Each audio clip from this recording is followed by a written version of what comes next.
If you move your mouse and go to the bottom of your screen, you're going to see the green share button. Just go to the left, click on the chat box, and if you would please type in your name and where you're from, your city and state, or city and state and country, because we get people from all over. So please feel free to type in where you're from. That would be terrific. The other thing, oh good, Athens, Georgia. I got all excited. I saw Athens and I saw a G. I thought we were getting people from Greece. Oregon, Michigan, Alabama, London, Ontario, Toronto. Andrea's from Chicago. We've got Boca Raton with Paul is here from Boca. People are coming in from all over. I'm Sara Kooperman. I'm the CEO of SCW Fitness Education and WATERinMOTION. And we've been doing these webinars now for, sadly, 19 months, almost 20 months now. We have done over 120 webinars. So they're free webinars. We do them every Tuesday, Thursday night. We're here for you. Love it. We've got Fabio Comana, who's a faculty member at San Diego State University and UC San Diego, where my son goes, and is a proud SCW faculty member. He leads and has written, he wrote our corrective exercise certification, and he's written several of our nutrition certifications. Brilliant. He was previously working with ACE as an exercise physiologist. He is one of the, I can't remember the name, but you work with Orange Theory and you help with one of their, you're on their board, I imagine. Medical Advisory Board, yeah. Their advisory board. And he also works a lot with NASM. So he is an incredible asset, and we're very honored to have Fabio here tonight because he's very busy and he made time for us. Andrea Metcalf actually lives in Chicago. I ran into her the other day and we were walking our dogs. Brilliant. She's a best-selling author, a celebrity fitness expert with over 35 years of experience, although I always say she doesn't look like she's even 36. She's besides being a best-selling author, she's made hundreds of media appearances on NBC Today, on Oprah.com. She currently works with Onyx Pilates. So we're just thrilled to have Andrea here. One of my silver linings for the pandemic is Paul Christopher, who also joins us from Gravity and Oxygen Fitness Facility, which is located in Boca Raton. He's a fabulous educator. He is an established fitness professional with over 20 years of experience. He's the founder of the facility. He's also a certified athletic trainer. He's also a strength and conditioning coach, and he's a personal trainer through NASM. And he has a fantastic facility that if we beg him, he'll take us on a quick tour. Right, Paul? Yes. No problem. No problem. So we're going to start with first question is, how do we identify knee injuries or dysfunctions in clients? I'm starting with you, Fabio. Well, knee dysfunction would probably be diagnosed by a medical expert, but usually that's a manifestation out of pain, impairment, limitation, or something of that nature. So the role that we can play, if you think of scope of practice, is the preventative side. So, you know, the mechanics of how to move correctly and the appropriate application of training principles, we can hopefully prevent that injury from happening in the first place, so they don't have to go get that diagnosis and then the route of rehabilitation or corrective surgery. So I think, you know, our theme today should be more on the prevention side of it. When we're dealing with people who have suffered an injury that's been medically diagnosed, we should leave it to the experts, the, you know, athletic trainers, the DPTs, and the orthopedic surgeons to actually direct the return to activity, and then we can take over from there. You know, we take the baton from there and help them maintain that level of activity that they strive for. And I think that's fantastic. I know that you brought a knee with you today. I know you have two, but they're not, yeah. After years of rugby, we're not sure how good they really are. But Fabio brought a knee with us. And what are a couple of the major injuries that people are happening to them, and that you can show us on your model? Well, there's a lot of knee injuries. I'll just cover some of the popular ones. Andrea can jump in here because she talked about, some of the knee injuries. Some of the most concerning ones and the most common ones, especially when we look at females, would be an ACL rupture. So the anterior cruciate ligament runs, if you look at this little space right in here, this little space is called the intercondylar notch. And it's really just that little indentation between the two condyles on the femur. And you actually have two ligaments that cross over, running in different directions, but crossing over, hence the word cruciate.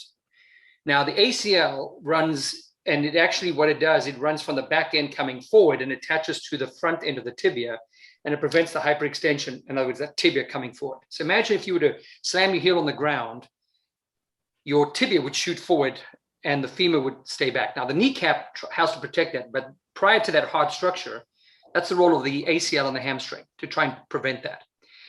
Given that women have more instability in the knee generally than males for various reasons, physiological and structurally, that's probably a very common injury that happens in a female, is where there is some sort of forcing, whether it's a blunt force from, happens in sports, or just bad landing. You were jumping, you were trying to sidestep, changing direction. The mechanics of the knee could be one where that tibia kind of shoots forward and we're unable to protect it, and that could do damage to the ACL. Sometimes coupled with that, there's a injury occurring to the meniscus and the MCL. We call this a triad. So I'm sure, we can speak to that more, but generally, a lot of times when there's a severe enough injury, the medial collateral ligament, which is the one on the inside of the knee, all right, so we're looking at the fibula on the outside here and the MCL medial here, and the medial meniscus can all suffer that kind of combination of injuries. That's a very dramatic type of injury. So that's usually an acute injury that happens. There are a lot of other acute injuries that can happen, but then there's also a lot of chronic injuries. And I'm sure, we can speak to the other chronic injuries such as chondromalacia. There's a whole bunch of, IT band syndrome that can affect the knee. But I think that just in the interest of time, the ACL injury is kind of a primary one that we should probably, maybe pay attention to, because Yes. That's one of the more common ones that occur. Yes, and raise your hand if you've had an ACL. There you go. All right, all of us. It's like, but Andrea, you also mentioned you think there's a top 4 of the injuries that occur. Well, I think we first have to remember that the knee joint is quite interesting because it's a hinge joint. So there isn't supposed to be this twisting mechanism, which happens from, like we talked earlier, the neighbors above and below from the hip and the ankle. And so, we look at things that we see, maybe jumper's knee, patellar tendonitis, the IT band syndrome, like Fabio had mentioned, chondromalacia, or just medial, lateral, or posterior knee pain. And so when you have a client that's coming to you, first off, if they have swelling in the knee, you should not be touching them. You should be directing them directly to a medical professional. So we've kind of crossed the line of, oh yeah, I was cleared, but look, my knee's all swollen. That's not someone I necessarily want to work with myself. I would refer them out. Fabio, and do you guys all agree with that? Yeah. Certainly. We are not in the art of diagnosis. We are simply in the prevention and care of treatments afterwards. Exactly. Medical professionals, Fabio hit on the head. We do not diagnose, they do. That's right. There's a simple rule of thumb when you need to refer one of your clients to a physician. It's just injury, pain, disease, bleeding. So it's pretty simple, and no diagnosis necessary. They self-diagnosis. So you've got these 4 injuries. What are they, Andrea? So first off, patellar tendonitis, or jumper's knee, it feels pain and tenderness at the base of your kneecap. There may also be a burning feeling in the kneecap. Kneeling down or getting up from a squat can be especially painful. That's typically what it is. I don't have my phone on silent. So Fabio, will you take it from there and finish up on patellar tendonitis or jumper's knee? Well, I'm gonna shoot over to Paul. Yeah. Because Paul, you were the one that kind of, I can't say you coined the phrase, but you brought it up about the neighbors above and below. Can you please explain this? Because I think when we're talking about preventing knee injury, we've got to talk about the mobility of the hip and the stability of the ankle. So certainly, I think that during the course of this conversation with everyone, we'll certainly go down that path. So I'm going to summarize what Andrea and Fabio have been talking about already. Let's classify knee injuries into two categories: micro trauma and macro trauma. So Fabio said acute. Okay, I'm a volleyball player. I landed awkwardly, my knee collapsed. Macro trauma, one incident, you can pinpoint the date and the time it happened.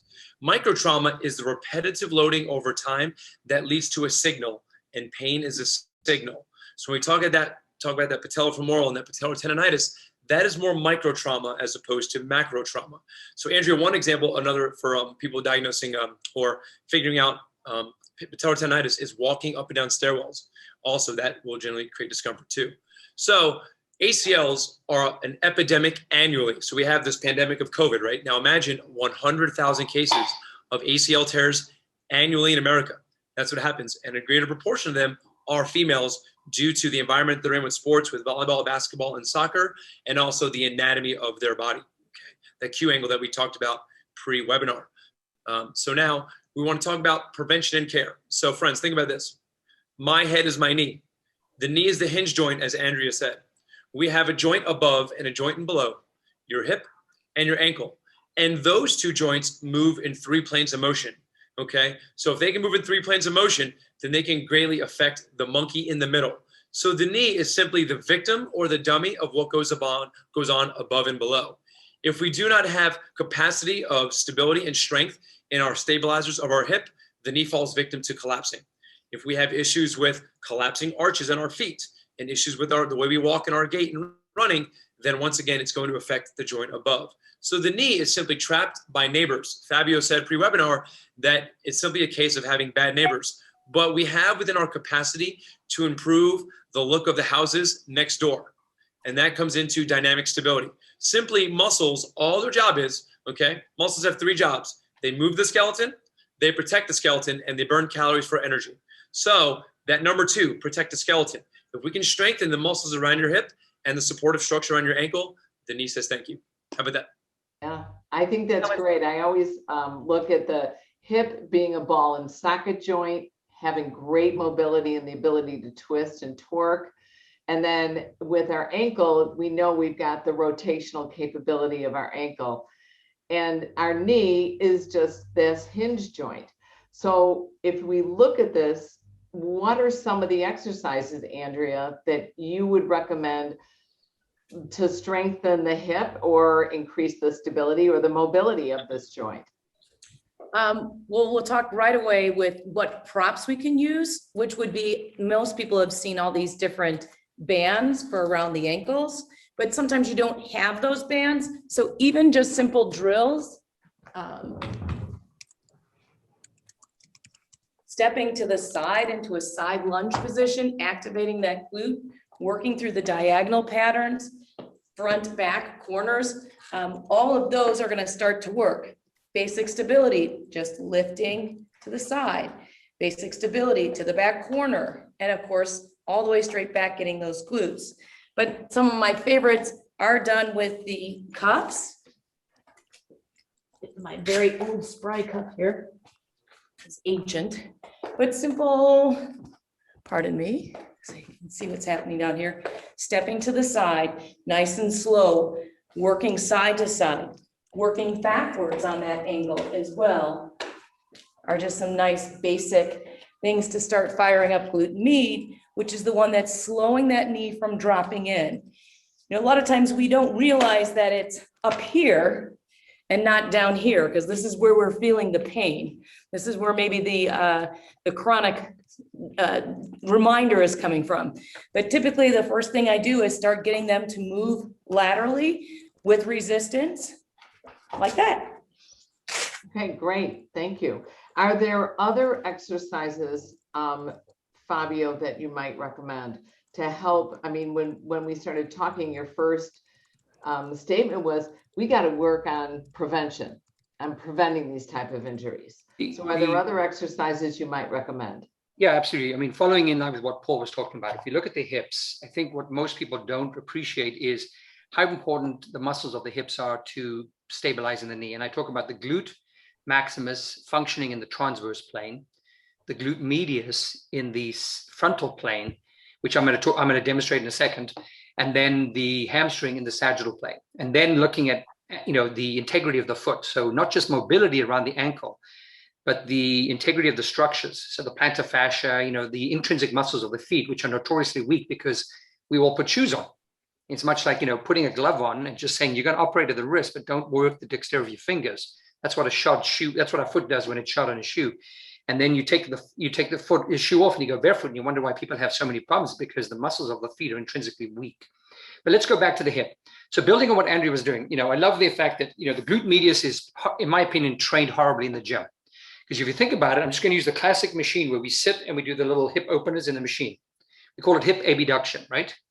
The problem is that muscle is being trained as a concentric accelerator. In other words, we are shortening it by opening it up, and we are generating from standstill motion, concentric acceleration. Now, if you look at walking, the glute medius works in the exactly opposite modality. It works as an eccentric decelerator.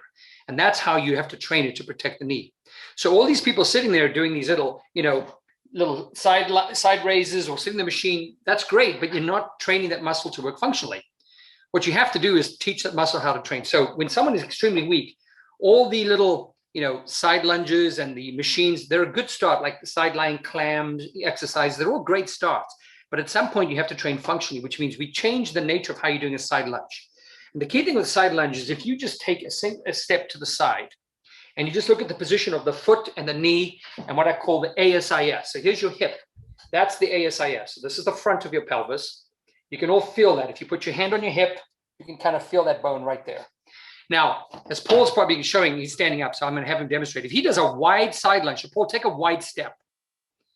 You notice, and keep the knee inside of your foot. So just kind of, So if you look at it, his hip, actually, I want you to go wider if you can, Paul. So I want you to keep your hip inside of your foot.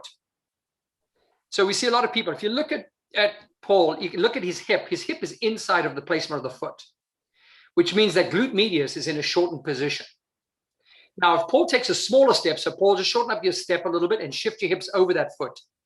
Now you notice what he's doing right there. Now he's got alignment of his second toe, his knee, and that ASIS on the hip.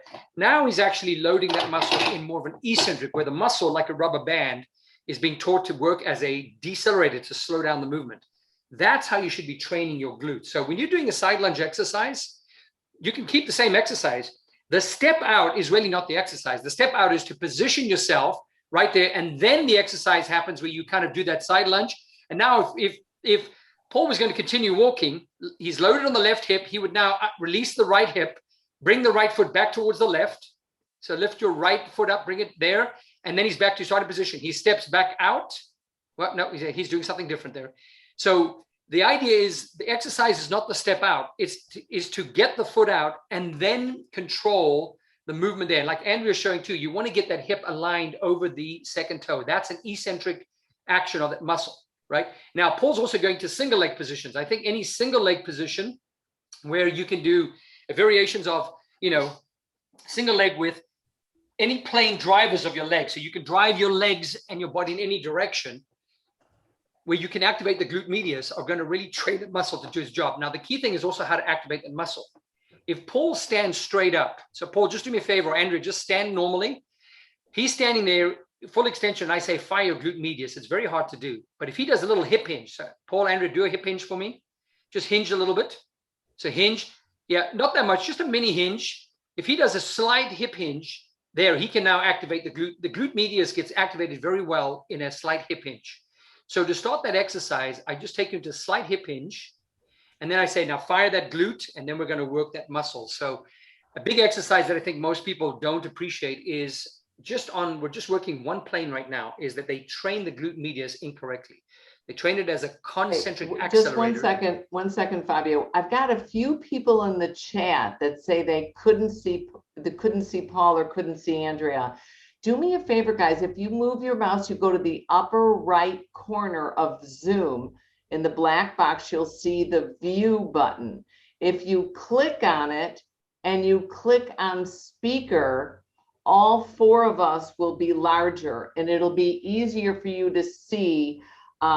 Judith, I know you're trying to see it, and Elizabeth, are you? Okay, so Glad you got it. Please continue, Fabio. I apologize for No, that's really that. I mean, you were talking about exercises. There is a multitude of exercises. That was just one that we talked about because I was just piggybacking on what Andrea was doing. So Andrea's exercises are a great place to start. We got to activate that glute medius, and your little, the leg bands or the little clamshells. Those are great ways to start. But then you need to progress to a more functional exercise, which is what serves you every time you take a step. Because when you step on one foot, and your hip shifts over that support leg, you have to learn how to decelerate that hip shift.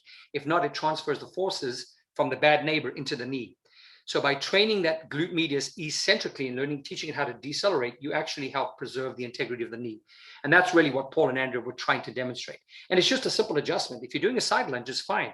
Just make sure your hip shifts, as Paul was kind of doing, and Andrea were doing, where the hip shifts to the point, if you were to look down, this bony landmark on your hip is directly lying over the knee, middle of the kneecap, kind of like Paul's showing in the video right now, right? As he goes to the side, right over the middle of the kneecap and right over the foot. Now you're teaching that glute medius to say, I work as an eccentric decelerator, and that's the exercise we're looking for. And Andrea.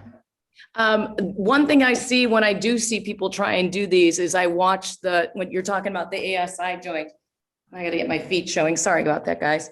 Is I see this with the toe out. And so I just want to also make that simple reminder that you can't really fire this to push off if the knee and the toe are pointing to the wrong direction. So the key I always tell people is get the toes forward, and they'll tell me, oh, but that's how my toes go. They go out because that's how I'm built. And I'll tell them, no, that's not how you're supposed to move. And we try and get them to get into this both toes forward position, your hip joints right up there over the inside of that knee, and then pushing away. But the other thing too is there's some nice instability things that I can work on to get the hip to fire at the same time as the foot by just pulling in something like a balance pad onto that same exercise. And now I'm getting a 2-for-1. I'm going to slow them down so that they can really feel this. And as Fabio has said, if you're not hinged at the hip, upright, the knee's going to shift forward, and now you're not doing your knee any favor. You're not even working with the neighbor upstairs. So Andrea, we're going to be working with personal training clients. It's very nice to be able to focus on this one-on-one position and really try to make sure that the positioning is correct, as well as the execution of the exercise. And when we're trying to work in a group fitness setting, these cues that you're giving, I think, are very helpful, making sure that the hip stays over the knee stays over the instep, and you're getting the angle of the foot going forward and the angle of the knee going forward. What are some other exercises that you think you could integrate, let's say, in a group fitness setting? Andrea, that you feel that we might be able to do? Well, yes. Besides that simple, we were talking about planes of motion. So I would add the transverse plane onto my lunges. Lunges aren't necessarily my favorite movement. I feel like we overuse the lunge and the squat, and we don't do things that are, a little bit more functional, like focusing on balance, coordination, single leg touchdown. Those are all great movements for a class. I also like just that simple stability and balance to be able to lift and hold, because I'm getting this leg to try, as I'm lifting out to the side and doing it wrong, I've got to stay stable on this. And so you'll start to see this happen as they're trying to do just something as simple as a lift. And I can be doing this to try and get this all working together with maybe my 10-pound weights and just a simple stability movements, holding the weights in different places to get the rest of the body to fire for stability. Great, great. And Paul? Okay, so I'm a big principle person, and Ralph Waldo Emerson said a long time ago in his writings, strategies are many, principles are few. The strategies may change, but the principles never do. So in the chat, I listed a couple of those principles. Number 1, 1 + 1 = 3. Terrible math, great fitness. So if you can work on each individual limb one at a time, the summation when they go to perform will be greater than only doing always bilateral training. Number 2, train in 3 planes of motion. Like Andrea said, expose the hips, the ankles to sagittal, frontal, transverse. Number 3, motion is lotion, okay? All right, so think of it from a PG standpoint. All right, so by moving through our joints, we're getting synovial fluid production. So with that motion, you're better able to complete full range, but then also provide lubrication to the joint, so that way you can better handle various forces, internal and external. Okay, I'm a big fan also of open and closed chain, understanding that these muscles work both with open limbed extremities and then also in pushing off the ground, expose these muscles and joints to both open and closed kinetic chain. The next one, train barefoot. If you notice, I have socks on, no sneakers. We have an immense number of nerve bundles on our foot. They send communication to our nervous system. So all it is a text messaging highway going back and forth. But if we wear big, thick rubber sneakers, then we're blocking the message from what our brain needs to hear. So open up that text messaging highway by getting barefoot, so that way the knee will understand kinematically what's going on because the foot is in proper position. We didn't have Nikes 300 years ago, but we had feet, right? So we'll get back to being barefoot.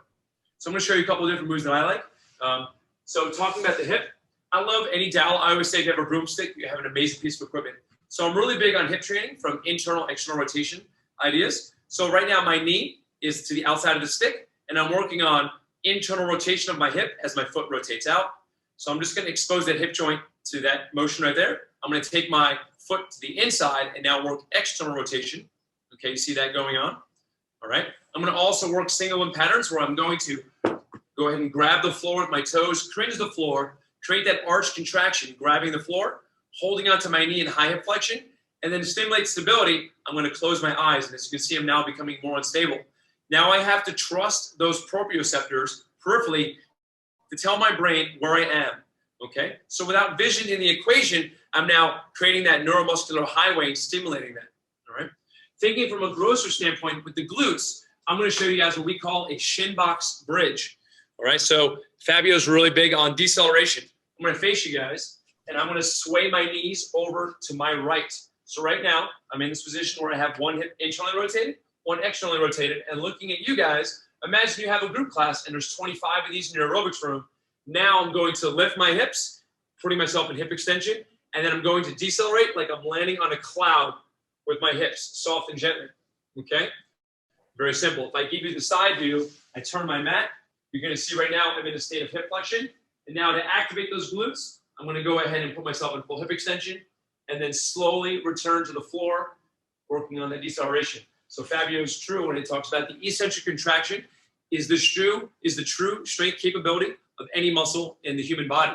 So most people who tear their ACL do it landing, not jumping, and that's because of lack of eccentric control. So doing movements like this, the shin box bridge, is a great way to work in that as well.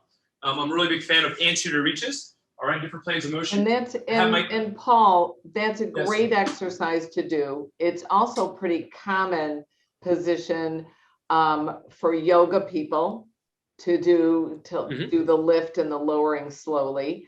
And what I find very interesting is that we're focusing on strengthening our balance and strengthening our ankle. And we're also focused on increasing the mobility, flexibility, as well as the strength of the hip. So I think what you guys are all bringing our attention to is that it's not just about this little hinge joint that we're trying to strengthen. It's making sure that the entire unit is strong. So Paul, please go ahead and demonstrate that second exercise. The reaches. Okay, so I'm gonna go ahead and do an anterior reach. I'm gonna use my cones as the apparatus where I stand behind, starting with my open knee and high hip extension. I'm going to extend back, and I'm gonna focus on the eccentric lowering to the earth. Level change is a cardinal principle of functional training. So I'm simply reaching for a surface, some kind of tangible object, and I come back up. Now, like Fabio said, life isn't linear. So we have to be able to expose ourselves in a controlled environment to different planes of motion. So now I take one cone, I spread them out, and as I'm standing behind center cone, I'm focusing on keeping my weight over that knee and that ankle joint. And now I'm doing a lateral slide, really stressing that glute medius from an eccentric contraction, just like so with a lateral reach. So instead of an anterior reach, it's a lateral reach. Now, Fabio and Andrea both mentioned about hinging. So Gary Gray is a well-noted physical therapist, and he developed a movement pattern called the matrix. So with the matrix, it's all about moving single limb patterns and alternating in all three planes of motion. So if I'm gonna work on hip hinge, here's my deceleration. I keep my spine into extension, straight spine, and then just hinge from the hip joint. So there's something that Fabio is a fan of, hinging in the sagittal plane. And then we have our lateral lunge where I'm loading that hip over the knee and the ankle. And then Andrea touched on it before. The third plane of motion is that plie transverse contraction. So the glute minimus is also getting involved with external rotation and abduction. As I turn, I lower. So exposing your hips and ankles to 3 planes of motion, sagittal, frontal, transverse, with simple lunge patterns is a great way to begin to develop that stability. All right? And that's great. Fabio just answered, and Fabio, I'd love you to elaborate on what Judith asked you. Please go ahead. Well, no, to Judith's point, I just talked about, she was having difficulty getting, her positioning on that side lunge, like Andrea was talking about. And I just suggested take a slightly smaller step, because that will allow you to keep your toes and your knee orientated forward. A lot of times when people overstep, they end up having to turn their foot outward because of some tightness. But if you take a smaller step, it's easier to keep that control. And the idea is just allow that hip to shift. So that was just my quick suggestion. But I want to kind of build on what we've been talking about here, this idea of the glute and the knee. And part of it is, so Andrea's got the perfect pants for this. Andrea, I'm going to ask you to stand up. And if you want to just mimic what she's doing. So Andrea, I'm going to have you put your hands on the back of your butt, So cup your buttocks right there. Now, what Andrea's going to do, and Paul's demonstrating too, is I'm going to have them both supinate. So roll your ankles out. So if you're rolling to the outside of your feet, all right, and then collapse them in. So pronate inwards. Remember, pronation is collapsing inward. Supination is rolling outward. Now, what Andrea and Paul are both feeling is as they do that motion. So I've got Paul now. Andrea's left the scene, right? She's a fusion. That was the backup model. So as Paul is rotating out, as Paul supinates out, what he's probably feeling is his glutes are firing. So as he rolls out, as he rolls to the outside of the foot, they're probably feeling their glutes firing. We call that a concentric contraction. Then as they roll in and they roll onto the inside of the foot, they probably don't feel any tightness in the glute. So most people think, oh, the glute is relaxing. It's actually not. Think of a rubber band. In order for a rubber band to snap, what has to happen to it first? It has to be stretched. So anytime your feet collapse inward, it's actually rotating femur. So Andrea's got the perfect line on her pants. Look what's happening to Andrea's lines on her pants as she's going through that action. So Andrea, keep doing that motion. We can see that as she rolls out onto the outside of her feet, her knees and her femurs are externally rotating. And then as she collapses inward, so Andrea, you notice those lines turn inward. So her actual knees and femurs are internally rotating, right? Unfortunately, if I have 2 fingers and I do this motion, can we all agree that these fingers are not moving at the same speed?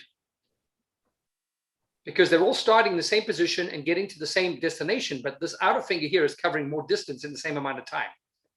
So what that means is that this finger is actually moving faster than that finger. That's simply distance over time.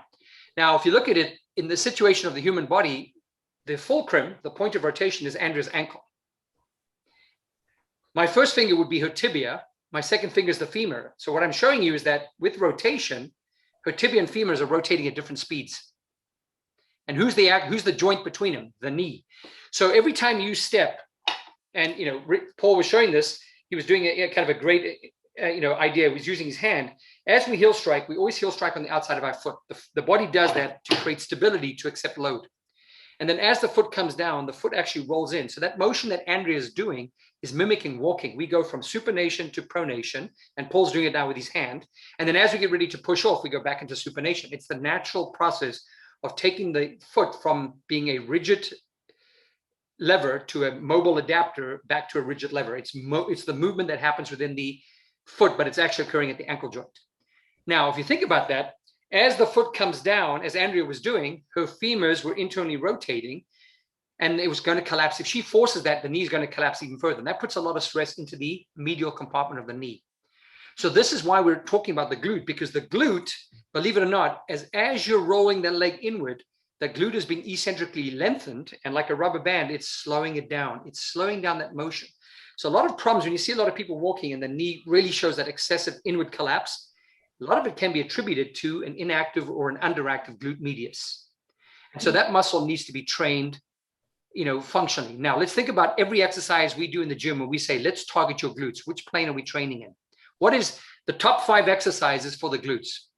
They're all in the sagittal plane. If you were to go to any gym and say, let's do a glute exercise, someone's going to give you a hip thruster, a deadlift, a squat, all sagittal plane exercises. And we've just explained that the glute has from an aesthetic standpoint, I agree. That's a great way to get a nice firm butt so you can bounce that quarter off your ass. I get that part, right? But from a functional standpoint, that glute maximus needs to be trained in the transverse plane to learn, so it can learn to decelerate. So going back to what, we had Paul talking about, he's talking about this matrix from Gary Gray. And what Andrea was showing in some of her rear rotational exercises that we see in bar, in many types of dance, those patterns are very important because that rotational movement where there's a hip hinge involved is actually training that glute maximus to work in the transverse plane. And it's something that we need to do more of. I'm not saying eliminate the sagittal plane exercises. Trust me, they're very important exercises for developing strength in that muscle. But we need to include, whether it's part of your warm-up, part of your routine, whatever you want to call it, we need to create these functional movements where we're training these muscles functionally. And just to recap what we've been talking about, that means train the glute maximus in the transverse plane and train the glute medius in the frontal plane as an eccentric decelerator. Two things that we notoriously do not do in the gym. And if you start doing those types of things, I'm willing to wager money that you'll start seeing improvements in any sort of knee dysfunction or knee discomfort that you might have.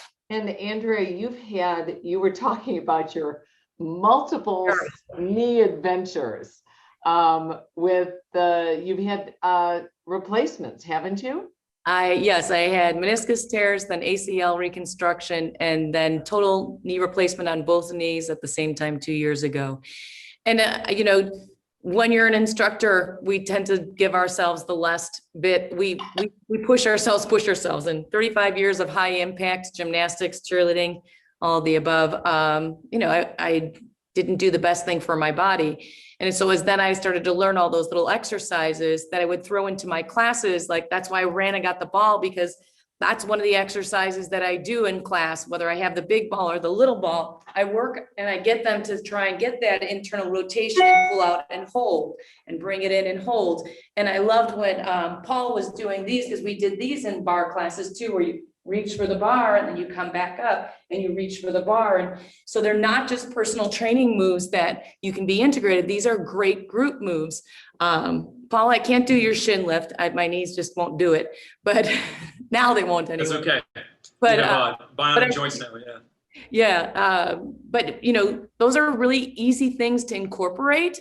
The matrix, we were asking someone a question, the matrix, when you brought that up, I'm like, oh my God, yeah, that was like 20 years ago we started doing the matrix.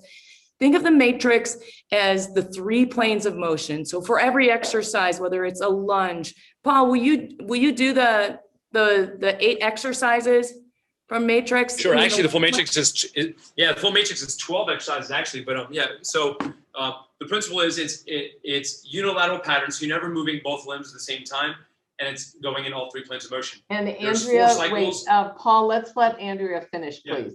My point is that it's a really simple thing that you can do even in your group classes and add it into your group classes. And maybe it's not all 8 or 12 exercises, but if you keep that in mind, like when we think about building functional classes, is if I am doing frontal plane exercises, for every time I do a frontal, I need to do a transverse or a sagittal. And we're probably good in the frontal and sagittal. It's the transverse we're always missing. We're always missing it. Yeah, please. I agree. Can you show that to us, Andrea?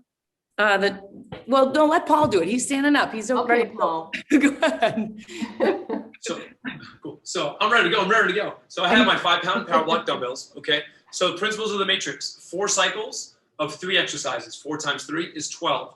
Each cycle begins in the same pattern: a sagittal plane motion, frontal plane, and then transverse. The first cycle is primarily upper body, but it still has associating body movements. Second cycle is also upper body. The third is strictly lower. The fourth is upper and lower together. Take you through it. Takes about 2 minutes to complete. Every exercise is 6 reps. So it's 12 exercises, 6 reps, 72 repetitions total. So here I'm doing alternating shoulder presses, basic.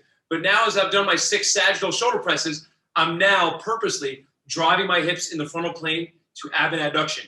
And after I've done those 6, now I return to the chin and notice my internal rotation on my hips. So now my hips have just experienced 3 planes of motion. I spin my heel, my knee turns in, the hip turns in, and now I've got my rotational shoulder press. Second cycle. It's a good dance move. Right. It's really functional. It's how I met my wife. Dance moves. All right, so there you go. So bicep curls. Then I go into an upright row, but I once again, in a closed chain, incorporate purposely driving my hips left and right in that frontal plane. And then instead of doing a shoulder press, I'm now doing an uppercut. So boxers punch with their body, not with their hands. So I'm still letting the hips use my energy from the ground up to create this uppercut motion. Then we get into that third cycle, which is the hinges we talked about. I'm stepping and hinging towards you. I am not knee dominating. I'm hip dominating to get that eccentric control of my glutes as I'm in flexion. I stand back up. I'm in extension. After I've done 6 of those, then Paul, let me say something. On these hinge movements, especially in the group classes, guys, don't cue them that they have to go all the way down to the ground. You're probably not able to hold a nice hinge motion at 90 degrees like Paul is. Most of us can't do that. So just keep them upright. It's kind of like when we do the bicycle, you don't want your leg to go down to the floor to strain the psoas. You want to keep that nice angle. And so 45 is usually where I try and cue them when I do any of my hinge movements, is to keep them from doing, right here is where they lose it. So get them just about here when you're doing those movements. You don't have to get your hands all the way to the ground, but they're really good. They feel strong and they're very functional. Sorry, Paul, I had to jump in. Group fitness people in the room. Sarah? No problem. I can add a point. You know, Fabio? look at Paul's exercises, and what I think a lot of people aren't picking up on is how he's moving. And I think this is where we just got to do a quick discussion on Newton's first law, the law of inertia. And what does the law of inertia tell us, right? An object at rest stays at rest, object in motion stays in motion. What does that mean? Well, think about trying to push a car. What's the hardest part of pushing a car? Getting it going or keeping it going? Getting it going. It's getting it going. So let's think about the movement. Now, when we look at our body, we've heard these words today, mobility and stability. And by definition, they're very simple. Mobility is the capacity you have to control position or movement, right? Call it your posture, call it any movement like Paul was doing. And mobility is having unrestricted three-dimensional movement. And it's not just regulated by muscles, your fascia and everything, the nerves, everything's involved in that. But when it comes to motion, I want you to think about pushing the car. When you look at a stable segment, why is a segment or a joint is stable? Like the knee is stable because there's a lot of congruency between the two surfaces. And so if you put your hands together and you kind of play pressure, and then you start trying to move them, there's a little bit of shear force, there's a little friction. But if your hands were here, you'd feel very less resistance in moving. That's the difference between a more stable segment in the body, which has a lot more congruency between the two surfaces that makes it more prone to maintaining integrity, as opposed to mobile, which facilitates. So what's the takeaway? Why am I saying all this stuff off? When you're doing those movements like Paul was showing, you want to initiate your movement through the mobile segment. So Paul, if you could stand up one more time, and we're going to keep this real simple. I want you just to do a trunk rotation, but in doing this, I want you to open up your stance a little bit, lock your ankles, don't let your ankles move, all right, and just do a rotation to the side. And as he keep going, so if he rotates, I ask Paul, hey, Paul, where do you feel it? He might say, I feel a little torque in my knees. I feel a little torque in my lumbar spine, because he's trying to force movement out of joints that are supposed to be more stable. So he's feeling in the low back and he's feeling the knee, and that's not healthy for those segments. Now, if Paul does what he normally does, you notice he pivots from his ankle a lot. So if he's going to do that same rotation, but he first pivots, like you noticed him doing there, he pivots from the ankle. Now the knee is staying aligned with the ASIS and the foot. So the rotation is coming out of the ankle. Then he's driving the hips into rotation. And when he gets to that rotation, his spine doesn't feel it because the movement came primarily out of the hips and the ankle.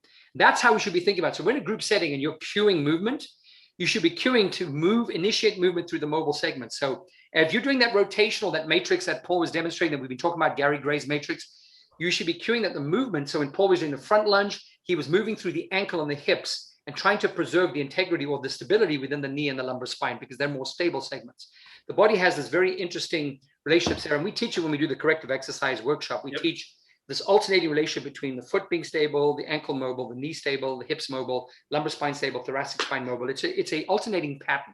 And if you grasp that concept, it really gives you this idea of how to coach movement. We're not teaching exercises, we're coaching movement. I hate to do this. I can't even believe I'm doing this.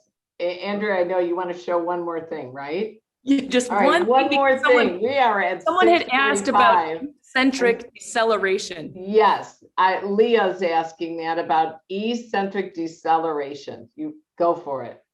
Okay, so I have a weight in my hand and the bicep is going to concentrically shorten the muscle against gravity.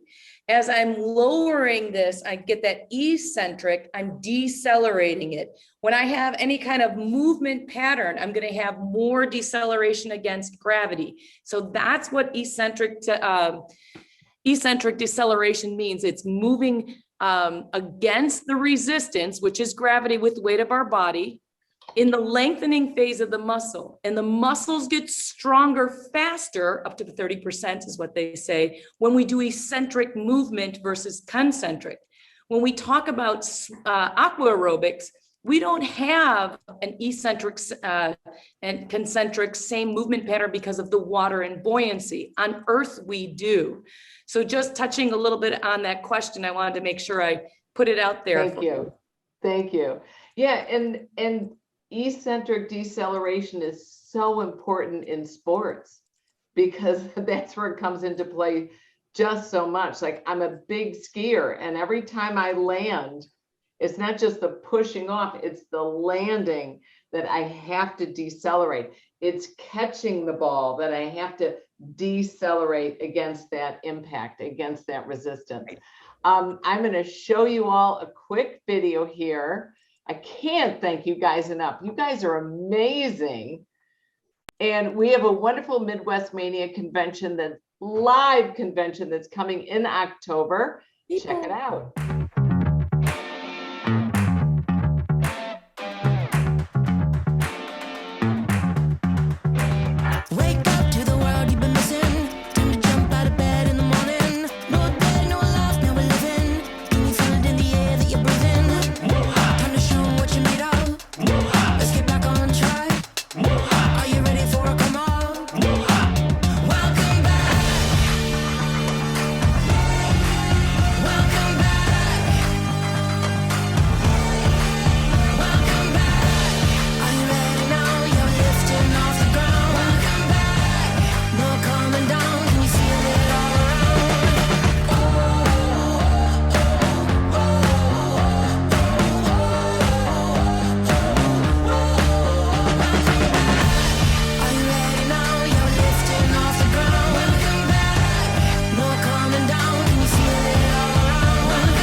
So exciting. I just love it. So you can see these wonderful presenters there. Oh my gosh, I don't even think a 90-minute panel would be enough for the three of you.